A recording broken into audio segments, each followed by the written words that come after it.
mangyayari sa atin, ha? Huwag niyo akong iwan. Maiintindihan mo rin ako. Maiintindihan mo din ako pagdating ng panahon. Ha? Ito yung makakabuti para sa atin. Gusto ko po kayo mga... Ana, makinig ka! Makinig ka! Makinig ka! Wag matigas ang ulo mo, ha? May buhay ka na sa mga Monte Claro. Mas mabuting nandun ka. Makinig ka naman. Ayoko na. Isama niyo na lang po ako. Isama ako sa inyo. Hindi tama na. Nakapag-desisyon ka.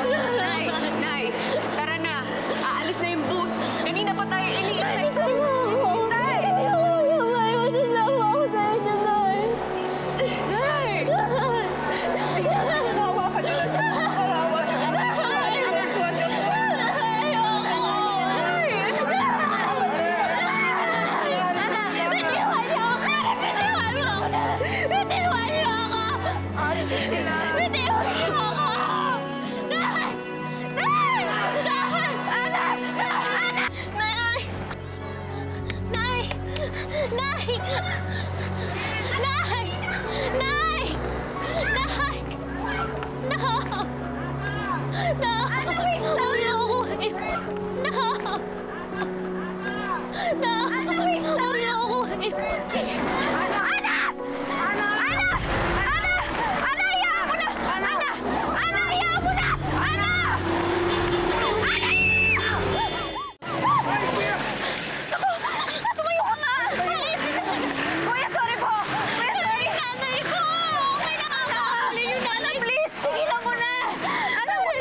Nakalayo na si Ana.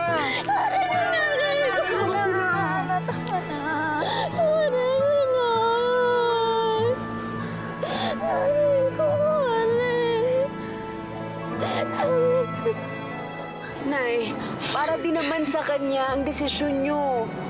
Para din sa atin. Tsaka may intindihan din niya balang araw ang tunay na dahilan kung bakit tayo aalis. Kung bakit natin siya iiwan. Alam ko naman yun. Kaya lang, sobrang sakit. Ang sakit-sakit, Becky.